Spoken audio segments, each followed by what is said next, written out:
Welcome to my YouTube channel.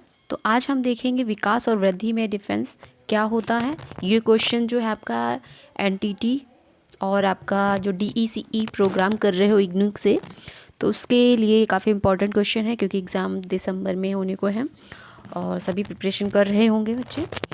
तो इससे थोड़ी सी हेल्प हो जाएगी आपकी, क्योंकि इस तरीके के क्वेश्चन आते हैं विकास से। मैंने प्रीवियस ईयर के क्वेश्चन पेपर देखे हैं, उसी में से ये फाइंड आउट किया है मैंने क्वेश्चन। तो विकास और वृद्धि में क्या अंतर होता है, विकास की क्या परिभाषा है और वृद्धि से हम क्या समझते हैं, तो दोनों में काफ़ी डिफरेंस होता है। तो देखेंगे इस वीडियो के माध्यम से कि जो विकास है उसकी क्या परिभाषा है और वृद्धि की क्या परिभाषा है। तो चलिए स्टार्ट करते हैं वीडियो। और आपको डीईसी का प्रोजेक्ट फाइल बनानी है तो उसकी वीडियोस वगैरह काफ़ी चैनल पड़ी हुई हैं, और उसकी जो वीडियो है उसके डॉक्यूमेंट्स हैं, जो भी चीज़ें हैं डिटेल में आपको फाइल कैसे बनानी है डीईसी की, इसमें अटैच क्या जो एनेक्चर्स हैं वो कैसे अटैच करने हैं और किस तरीके से आपको ऑनलाइन या ऑफलाइन सबमिट करना है, सभी कुछ मैंने बहुत डिटेल में बता रखा है। तो उसे विज़िट कर सकते हैं और जाके देख सकते हैं। और कोई क्वेरी रह जाती है तो कमेंट बॉक्स में मेंशन कर सकते हैं, आगे मैं उसका निराकरण करेंगे। चलिए तो स्टार्ट करते हैं। क्वेश्चन जो है समझ सकते हैं कि विकास से आप क्या समझते हैं और वृद्धि से आप क्या समझते हैं। तो ये दोनों ही परिभाषाएं मैं लेके आई हूँ। चलिए तो देख लेते हैं विकास। तो ये जो बुक है जिसका मैं पेज दिखा रही हूँ ये आपका डीईसी का ही है, तो आप इतना परेशान मत होइएगा कि ये कहाँ से उठा के मैं आपको बता रही हूँ। तो ये आपका डीईसी का ही प्रोग्राम है, उसी से ही ये बुक का प्रिंट आपका पीडीएफ है। तो इसमें से जो इम्पोर्टेंट क्वेश्चन है मैं ऐसे ही कंटिन्यू लेके आती रहूँगी ताकि आपका जो एग्ज़ाम है अच्छे से हो जाए और आपको समझ में आ जाए कि जो डीईसी के है ये फर्स्ट पेपर है आपका।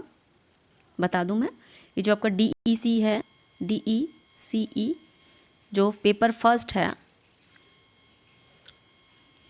तो उसका ये पेपर है। ठीक है, पेपर का फर्स्ट पेपर का है क्वेश्चन। विकास और वृद्धि। विकास से आप क्या समझते हैं। उपयुक्त चर्चा में हमने विकास और वृद्धि के जो है शब्दों का प्रयोग किया है। क्या आप बता सकते हैं कि वृद्धि और विकास में क्या अंतर है। विकास शब्द का प्रयोग शारीरिक परिवर्तन, चिंतन शक्ति और सामाजिक व भावनात्मक व्यवहार में परिवर्तनों के संदर्भ में किया जाता है या किया गया है। क्या हम सभी परिवर्तनों को विकास कह सकते हैं। आइए एक उदाहरण द्वारा इसे समझें। एक 3 महीने की बालिका भूख लगने पर रोना शुरू कर देती है। पेट भर जाने के बाद उसे व्यवहार में परिवर्तन आ जाता है और वह चुप हो जाती है। इतना अल्पकालीन व्यवहारिक परिवर्तन विकास नहीं कहलाया जा सकता। ठीक है, ये विकास नहीं कहा जा सकता है कि एक बच्चे को भूख लगी थी और उसे खाना दे दिया गया और उसकी भूख शांत हो गई, तो ये विकास नहीं है। विकास शब्द का प्रयोग व्यक्ति की उन शारीरिक और व्यवहारिक विशेषताओं में परिवर्तन के लिए किया जाता है जो कि क्रमानुसार उभरते हैं। अतः इन परिवर्तनों की 3 मुख्य विशेषताएं ये हैं। वे प्रगतिशील होते हैं, उसमें क्रमबद्धता होती है तथा वे काफ़ी समय तक टिके रहते हैं। जो प्रगतिशीलता होती है उसका तात्पर्य होता है, शब्द का तात्पर्य है कि परिवर्तनों की वजह से बालिका को ऐसे कौशल व क्षमताएं प्राप्त होती हैं जो पहले कौशलों से अधिक जटिल, उत्कृष्ट और अधिक प्रभावशाली हैं। इसको समझने के लिए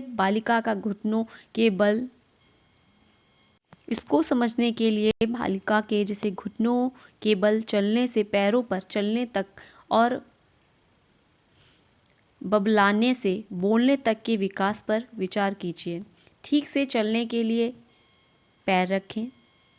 इसके बाद मांसपेशियों में अधिक संवेदन की आवश्यकता होती है और इसीलिए यह घुटने चलने से अधिक जटिल है। चलना वैसे भी अधिक उपयोगी है क्योंकि इसमें हाथ अन्य क्रियाओं के लिए स्वतंत्र हो जाते हैं। बालिका ज़्यादा आगे तक देख सकती है। इस प्रकार बोल पाना बलबलाने से उभरता है और यह निश्चय ही बलबलाने से अधिक जटिल और दूसरों से संवाद करने में अधिक प्रभावी भी है। ठीक है,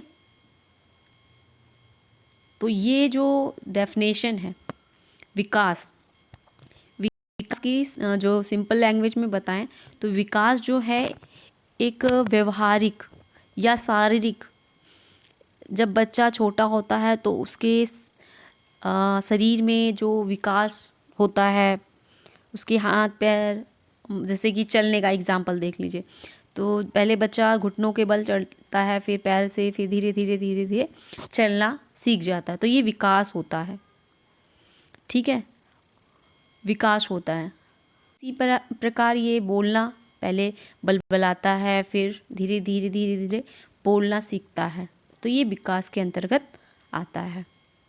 ठीक है, वृद्धि किसे बोलते हैं? वृद्धि से तात्पर्य क्या है? वृद्धि से तात्पर्य जो है शरीर के आकार से।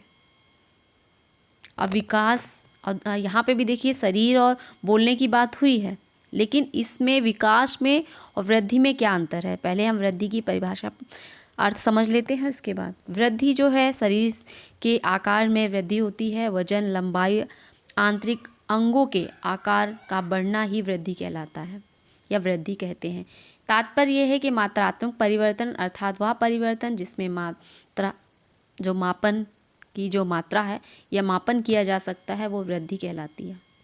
हमारी वृद्धि आकार में ही नहीं होती। अगर ऐसा होता तो नवजात जो शिशु है 20 वर्ष की आयु में केवल बड़ा बच्चा ही होता। आकार में वृद्धि के अतिरिक्त शरीर के अन्य परिवर्तन भी होते हैं। इसमें शरीर के अंगों के रूप में परिवर्तन, जिसकी जटिलता और प्रक्रियाओं में वृद्धि, और सोचने समझने की योग्यताओं और सामाजिक कौशलों में वृद्धि शामिल है।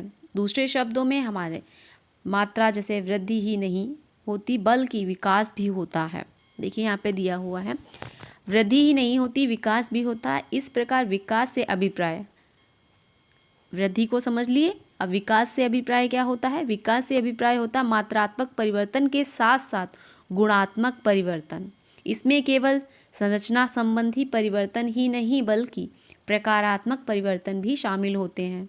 विकास से तात्पर्य है कि शारीरिक और तांत्रिक संरचना, विचार प्रक्रियाओं और व्यवहारों में समय के साथ होने वाले क्रमबद्ध और अपेक्षाकृत स्थिर परिवर्तन जिनसे प्रत्येक जीव जो होता है जीवन के प्रारंभ से अंत तक गुजरता है। वृद्धि विकास की वृहत्तर जो प्रक्रिया का केवल एक पहलू है। तो विकास सिर्फ एक पहलू है, वृद्धि जो है विकास का एक पहलू है। तो विकास एक बहुत लंबी प्रक्रिया होती है, वृद्धि एक समय पे आके रुक भी जाती है। तो एक पहलू जो है विकास का वृद्धि। शारीरिक परिवर्तन के दृष्टिगोचर, शारीरिक परिवर्तनों के दृष्टिगोचर न होने पर भी विकास जारी रहता है। किशोरावस्था के बाद शारीरिक वृद्धि काफ़ी धीमी पड़ जाती है। जैसा कि आपने देखा होगा, जब बच्चा छोटा होता है तो धीरे धीरे धीरे धीरे धीरे उसमें जो होता है वृद्धि कम होने लगती है। लेकिन जैसे ही वो जो विकास होता है उसमें परिवर्तन नहीं होता। विचारों और सामाजिक कौशलों की जटिलता और भाषा के प्रयोग में विकास निरंतर चलता ही रहता है, और यही निरंतरता जो होती है विकास का सूचक होती है। तो ये था आज के हमारे इम्पोर्टेंट क्वेश्चंस का जो आंसर है ये। आई होप ये फर्स्ट वीडियो है आपकी जो DEC प्रोग्राम है उसके जो क्वेश्चन की, तो काफ़ी अच्छी लगी होगी आपको। और वीडियो अच्छी लगी हो तो लाइक करिएगा। नेक्स्ट वीडियो में फिर मिलते हैं अगले क्वेश्चन के साथ, और कमेंट में बताइएगा कि क्वेश्चन कैसे थे, आपको ये अच्छे लगे कि नहीं लगे। जो भी क्वेरी हो कमेंट बॉक्स में मेंशन कर सकते हैं। अच्छी लगी हो तो लाइक ज़रूर करें। नेक्स्ट वीडियो फिर मिलते हैं। Thanks for watching.